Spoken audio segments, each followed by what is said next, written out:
Hi guys, welcome to this force of habit. Welcome to the second episode of In Pursuit of Beauty. I wasn't able to record for a whole month. Approximately a month, because a lot happened. Why am I thinking so much about how to phrase things? My whole brain is just mushed up. And I can speak to my phone for hours, but I can't speak to a camera. Ooh. Okay, so I was looking forward to recording this week's episode. Not this week, technically 2 to 3 weeks back. The episode I was supposed to post 2 to 3 weeks back. And it was supposed to be on the death of the body positive movement and the rise of harsher movements such as skinny talk and trad wives and the sprinkle mentality and that sort of stuff. But also about activism in general and what it means to be an activist. I might have had a take that was very interesting, I believe, but something came up. My pool pump, is that how you call it? The thing that filters the water, it's off right now, obviously, because I'm recording. Why do I sound so bratty? Because I'm recording. Okay. The pump thing, it broke and we couldn't get it fixed, and the water started to it started to get so green and such a deep shade of green, and I powered through and I still tried to record another podcast episode. Well, it was so green that it was basically swamp water. Swamp. But I still pushed through because I was I like this project. I want to keep it going. And I think there was some sort of sign from the universe because the camera kept overheating. It just stopped recording every 10 minutes. And once I stopped recording, then I looked at it and I realized I had filmed it in the vertical format. And even though it wouldn't have changed anything, I think it was kind of a sign of, alright, let it go. But I was so scared of... no.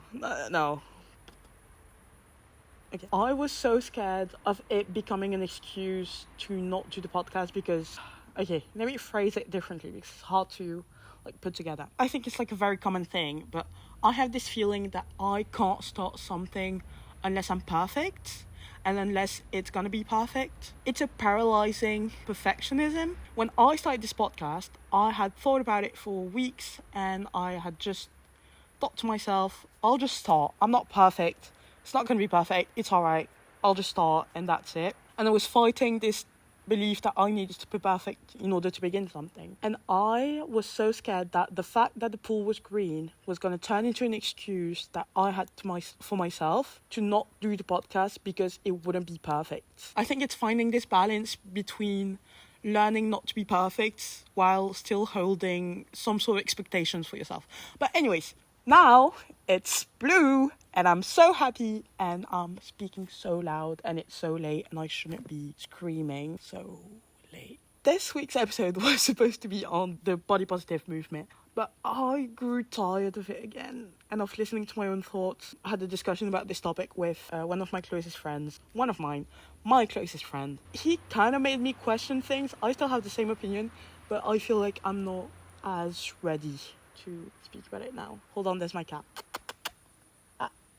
Okay, she's just ignoring me now. Why am I rambling so much? I feel much better though, rambling that much, because I didn't think too much about this week's topic. All of that just to say that I decided I would talk about something else, something that I didn't think about, that I didn't plan, barely, and maybe it's not a good thing that I didn't plan for it. I don't know.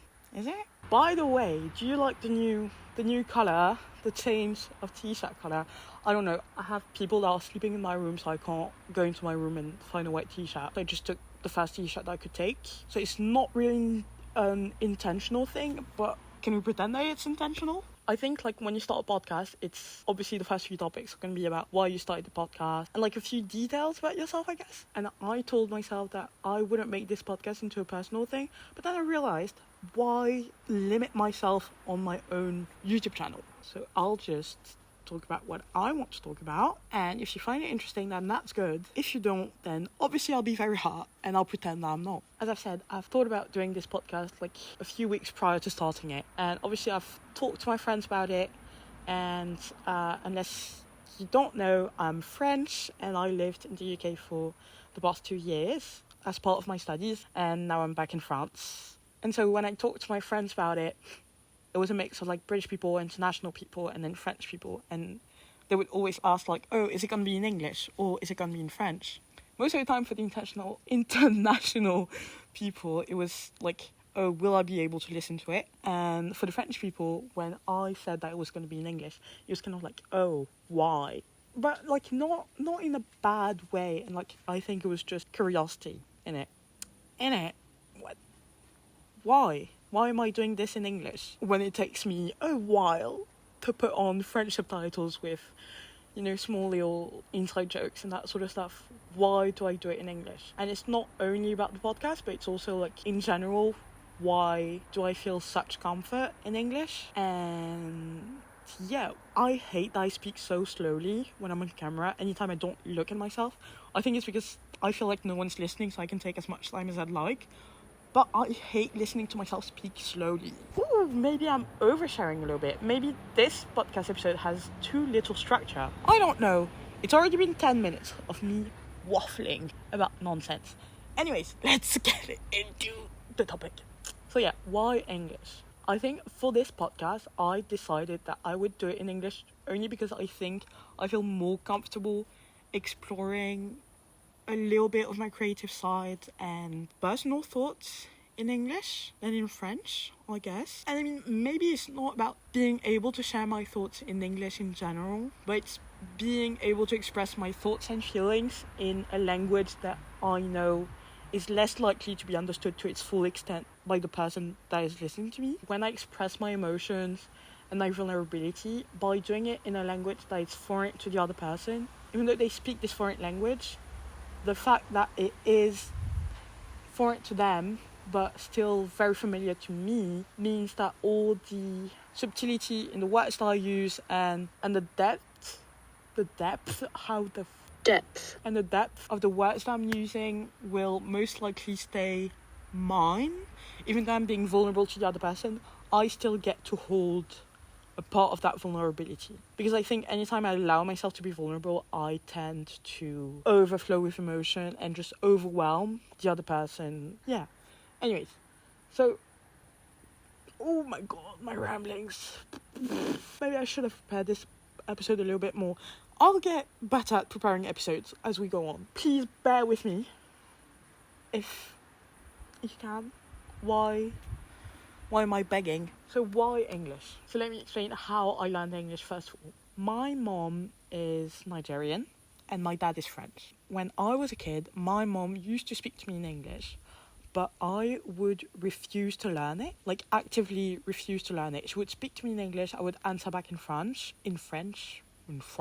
I have an older brother, and at some point my mom basically talked to my brother in English, and he had hearing problems or something, and the professionals, like the health professionals, thought they was related to the fact that he was spoken English at home, and that's when my mom stopped speaking English to both of us. So I would refuse to learn English like all throughout my childhood up until middle school, because from the summer between elementary school to middle school I started to watch Smosh on YouTube, and I would watch Smosh France, which was basically Smosh episodes but with French subtitles on. For those who don't know, Smosh is like a YouTube collective, and it was like funny entertainment videos and that sort of stuff. So it was super fun. I thought it was hilarious. Obviously, I was like 11. Basically, Smosh France would publish the videos with such a delay from the original video that at some point I just started to watch the original Smosh channel, and I watched it again and again and again and again. Even though I didn't understand everything, I still felt like I had some sort of understanding of it, and I stopped like putting the subtitles on, even the English subtitles on, and I started to watch it with just in English, and I spent the whole summer just doing that, basically watching YouTube videos over and over and over and over. And by September, I watched Harry Potter with no English subtitles, and I could understand everything, like the first movie. And that's when I realized, okay, I think I speak English now. I think I'm good. That's the way I learned English. But as you've noticed, I had very early on internet access, and unlimited internet access at that. And I was on Wattpad and on Tumblr and on basically every app where you could build some sort of a community. Having early unlimited internet access was the ultimate freedom if you spoke English. Because if you spoke French, you would only be limited to your own bubble of information. Like, you'd be restricted in the niche that you want to explore, like, even within your own niche. So it was like, yeah, it was a bit weird. And I think that kind of helped me learn English as well, because I wanted to read. I was 10 or 11, so please bear with me. I wanted to read Larry Stylington Wattpad's fanfics. I wanted to read everything, and the French ones were terrible, and I think I learned English from that. I learned English from badly written Wattpad stories and from watching Smosh YouTube videos. For a while, I didn't know what the word moan was, and at some point oh my god, that's so embarrassing. At some point I asked my English teacher, and she just looked at me and didn't answer. Anyways, I had early on internet access, and I needed to know English in order to fully exploit it. Like, in order to exploit it to its fullest potential. I was just an explorer, to be fair. You can't blame a girl. But, and I think, and the one thing that ties my whole relationship with English and speaking English in general is escaping my own identity, I believe. For those of you that have watched the first episode of In Pursuit of Beauty, where I talked about parasocial relationships, at that point, I wasn't in any parasocial relationship. I was shipping characters together, but I didn't feel emotionally connected to any of those people that I was reading fanfics of, and I couldn't tell you a thing about them. It was very much centered around finding a community than anything else, and I think that's one aspect that I did miss when I recorded my parasocial relationship episode, is that parasocial relationships can help you find community and can help you build friendships. But anyways, so yeah, the whole thing with speaking English very much ties to escaping my own identity, because the reason why I had unlimited internet access was just that my parents, honestly didn't care. But the reason why I used it so much and I abused of that unlimited internet access was not because the screen was addicting. It was because in real life, I couldn't be the one that I wanted to be. And I was basically feeling very, not abnormal, but very different from the others. And I felt that I didn't fully understand their way of thinking and their way of working at that point. I'm not saying that to boost my own ego or anything, but at that time, I had to make sure that I just dumbed myself down, because otherwise I wouldn't make friends, because I was very literal and I was very much fact orientated, and I still am, but I guess at the time it was such a gap between what my mental state was at and what the others were at that I just felt different. And yeah, I was 10 on the internet, and I could interact with people about our own interests, and then we could talk, and I could pretend I was 13 and make friends with other 13-year-old girls, and I could speak with people and be myself and not withhold all of my depth. That word's gonna be hard for this episode. I didn't have to withhold all of my depth and everything that I was capable of just in order to fit in. And I think I was able to escape my own reality by being on the internet and by, sadly, lying about who I was. And it wasn't big lies about my identity. It was mostly my age, and then lies in order to keep up the lie that I was that age. So, I'm in middle school. My favorite subject is math or something. I don't know. I don't. Yeah.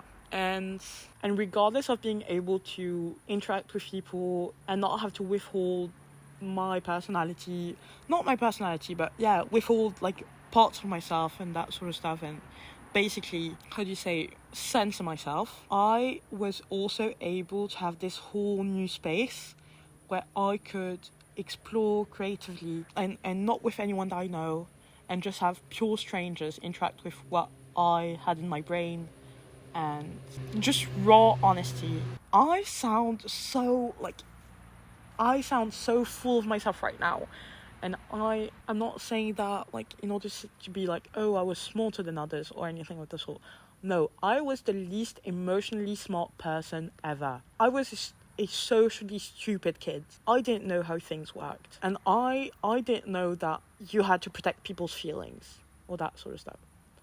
I need to stop saying that. I made a note of that while I was editing because I say that way too much and it doesn't mean anything. I was basically...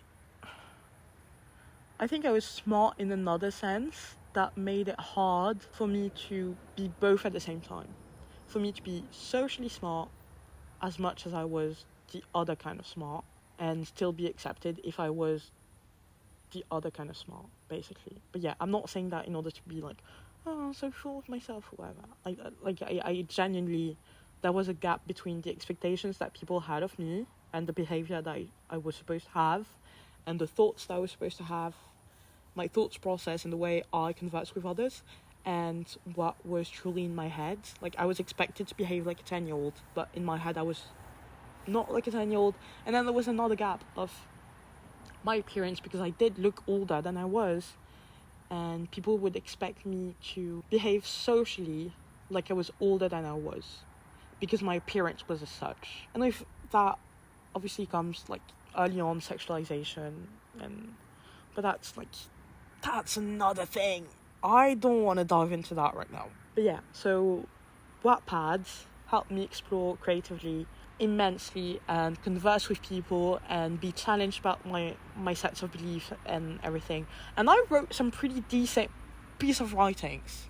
And Wattpad came at a crucial time for me when it came to being creative and writing stories. I didn't publish the fanfics I wrote about people in my life, by the way. Never. Just to make sure that it's clear. But it came at a crucial part because prior to that, I had always written stories, like a lot of stories, like books, like notebooks full of just the one story that I would explore. And like, I had the whole world building and everything. No one would truly believe in it as much as I did anytime I had some sort of creative process. I mean, they did, but there was always going to be a setback into reality. Like, I would be 13 and I had this whole series idea in my head and it was so cool, and I went like location hunting with a friend and I contacted my friends and I wrote everything. Like, I had a full season written down, and I even got my friends' moms emails in order to send them, like, how do you say, the waiver to say that, yeah, I allow my kid to be on camera. Yeah, I had everything, like, yeah, in my head. As people got unmotivated to record it, and, like, my closest friend, again, like, he said, like, you realistically know that it's never gonna happen. I think I kind of got, like, a message of, you can't bring the identity that you are online and on Wattpad to real life yet. And all of that happened when I was like 14, which was the point at which I had kind of mentally caught up with my peers and I was able to be fully myself most of the time, or at least I believed that I could. And I think that's when I thought, okay, I can finally let go of lying on the internet about my age and of finding refuge and community and challenging discussions by being on the internet, because now in real life I can get that. And that event, and along with other things, kind of made me realize that, oh, no, not yet. Speaking English online, basically, like knowing English in order to be in another bubble of information that was so much broader and that was online, so I could have access to so many other people, was the best escape that I could have had from who I was. And I don't know if when I was 14, the identity that I had built online was the real me, or if it was just some idealized version of myself. But I can't shake the feeling and the memory that I have of being at school all day, bored, obviously, and just feeling out of place and yearning to be home on my computer to talk to my Wattpad friends and to see what people had commented on my writing. I think English was my escape and my refuge, and at some point I'm not going to go into too much detail, but there were some pretty dark times around that time. And from Wattpad and then TikTok, I built internet friends and a community, and that was 100% because I spoke English and that no one in my life spoke English at the time. And they basically saved me, and there's no other way to say it. And almost no one in my life knows about all of that and of my internet use and why I was on the internet. So Mom, if you watch this, I am so sorry. I didn't talk to any creeps, don't worry. Everything was fine. I'm grown and healthy now. And I'm sane. And my internet use is alright. Still unlimited, but I'm not lying to people online. I think that answers the question of why English. Why English was a way to escape, but also a way to survive. Speaking English was a refuge from the isolation that my own mind had brought upon myself. I think that's why I started to speak English, and that's why I grew this creative and vulnerable relationship with English. Whereas in those fundamental growing stages of my life, French was only used in order to behave socially and learn how to interact with people in real life and how to adapt to people and mask, basically. Whereas with English, there was this freedom and vulnerability and honesty and creative side of myself that I could fully indulge in without any fear of being perceived. What the fuck? Vanny? So let me explain what happened in a few seconds. Basically, my sister's bunny decided to escape in the middle of the night, and I had to run after her in a wet t-shirt and run in circles in the whole garden. Vanny! Putain! The stuff! Okay, sorry. My sister's bunny just came out of the house. The thing is that she's very territorial, and I ran to catch her. It's my brother, by the way. But she's very territorial, and she bothers my cat, and my cat can get aggressive if it's getting bothered too much. And the bunny doesn't realize that a cat is very dangerous to her, so she's just a danger to herself. How poetic, though. And anyways, what was I talking about? I lost my train of thought, and it's alright. Maybe I wasn't saying anything too meaningful, but I'm out of breath now.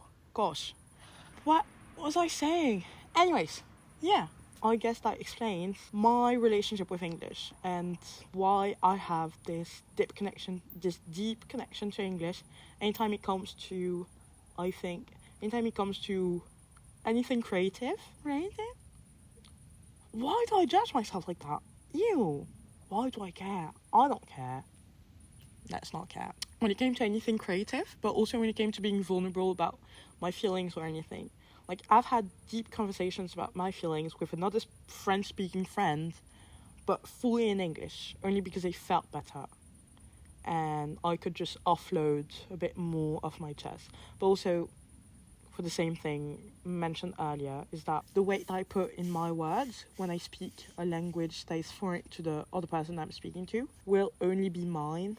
And so I think that means that with English, obviously, I am more comfortable being vulnerable, but I still withhold some sort of intimacy by speaking a language that is foreign to this other person I'm speaking to. And that goes to show that speaking English is a refuge, and it can be a good thing for me to explore parts of my personality, but it is still an escape, because there's still a symptom that I am not fully comfortable with every side of myself in a totally unfiltered way. Because otherwise I would speak English about my feelings. I would speak about my feelings in English to English speakers, not speak about my feelings in French to any English speaker that does speak French. You know what I mean? No? I don't know. It's not as if English helps me explore my emotions in a way for me to fully comprehend them and then be able to speak about them in French. It's like I get to explore these emotions in English, and it stays in English. It doesn't come back to French. It doesn't come back to French, and it doesn't get to exist in any other reality than the one where I speak in English. Why is this episode full of self-hate? Self-hate or self-hatred? Hatred? Self-hate? I don't know. But I think that another part of the refuge that I found in English was also because of narratives. And I listened to Madeline Argy's podcast 2 days ago, and she talked about personal narratives and like everyone lying about their law or something. And that's something that I had internalized and like realized very early on. When I started to be online, I realized that I got to exist with the narrative that I chose. I got to be the girl that was uncomfortable in public, but still found not uncomfortable in public. The girl that I romanticized it a lot. I was the misunderstood girl at school that people online just understood, but people at school can't do that. You know, I got to craft my own law, right, when I got online. And especially since I was lying about my age and I had to lie to keep up the age lie, I got to explore that law a bit further. And I think that speaking English also amplified the fear of being perceived. Ooh, am I being clear right now? I feel like I'm not making any sense. Let me explain. As I said at the beginning, I have a fear of not being perfect when starting something. And that comes from the fact that the way I perceive myself is very harsh. Not necessarily in a hatred way, but more so that I realize details that I don't like, and I find a lot of points to criticize, and I want to be perfect before I start because I don't want the perception that people have of me to be the same one that I have. And I have this fear of being perceived accurately. I have this fear that everything that people see of me is who I am, and what they think of me is who I am. Because as much as I don't care what they think about me, I don't want it to be true, whether it's positive or negative. I hate when people speak for me. I hate when people say, oh, you would have been disappointed had that happened. You don't know me. And I think it's kind of hypocritical, because as much as I'm petrified that people will see me accurately and read me like an open book, I want people to read between the lines of what I'm saying and the lines of my behavior, and I want people to be able to read me and fulfill my needs that way. And my worst fear is that all throughout my life, I will never meet someone that fully understands me and that fully sees me. Like, I'm terrified of being perceived by everyone, and at the same time, I'm terrified of not being perceived. And by building an internet persona on Wattpad, I was able to be perceived the way I wanted to be perceived and not the way I was. I was able to craft my own digital identity and make sure that my digital identity was coherent with the one, not the real one, but I got to craft it myself. I got to craft this whole narrative to make sure that anything that people perceived of me online was what I wanted them to see. And I think, it was escaping. It was hiding. I was hiding myself from perception. But at the same time, I was able to show other parts of myself that I was desperate for people to see. It's this control over who I am. It's as if the control that I had to exercise in real life by not showing the full extent of my personality and what I truly thought, and masking all day and all day and all day at school, turned into another form of control about who I was online. But that form of control was freeing. It was not, oh, I have to censor. Now it was, I get to curate who I am, and I get to say what people see of and what people think of me. And English is a refuge as much as it is an enabler for me to escape who I am. And surprisingly, because I didn't get to record this podcast episode for the last 3 weeks, I didn't get to speak in English for the past 3 weeks. And maybe it says something that now that I got to sit with my own thoughts for 3 weeks, and I didn't reflect much about who I was and my own thoughts process, that I come and record the second episode And instead of recording an episode that was crafted and curated to be coherent with the first one and in the same editorial line, I decided to just ramble about my feelings. Maybe it's a symptom that, yeah, I truly am escaping from parts of myself by speaking English and not forcing myself to discover who I am in French. But that is an issue for another day. And now you fully know why I do this podcast in English, because most of the time, the only thing that I tell people when they ask, oh, is it going to be in English? Yeah, it's just so I get to practice my English and not lose it. Excuse me? Like, and it's funny as well because it's kind of like, yeah, it's my way to make sure that I still get to escape from who I am. And I think spending 2 years in the UK away from my family and friends was basically like a summer camp where you get to come in, and once you come, you decide whoever you're going to be. And basically the degree that I'm in is a like bilingual one. So I am with a lot of French people, obviously. And I think getting to experience who I was and getting to choose my narrative in real life, while being forced to be in this English, in real life environment, and still interacting with French people in real life as well, and not having the internet as a refuge, I think it could have forced me to interlink the two, like the two aspects, or the multiple aspects of my personality that I kind of fragmented into different languages, but sadly it didn't. And I don't think I've grown that much from the past 2 years. I've grown in experiences, but definitely not in the fact that I'm escaping from myself and trying to hide from myself. But I've been recording for an hour now, and the heat wave has passed like 2 weeks ago. The pool is maybe 24 degrees, maybe 23. The air is so much colder than that, and I am freezing. So I am going to wrap this up, and I will probably go to sleep thinking, what have I done? Why didn't I just do the episode that I planned?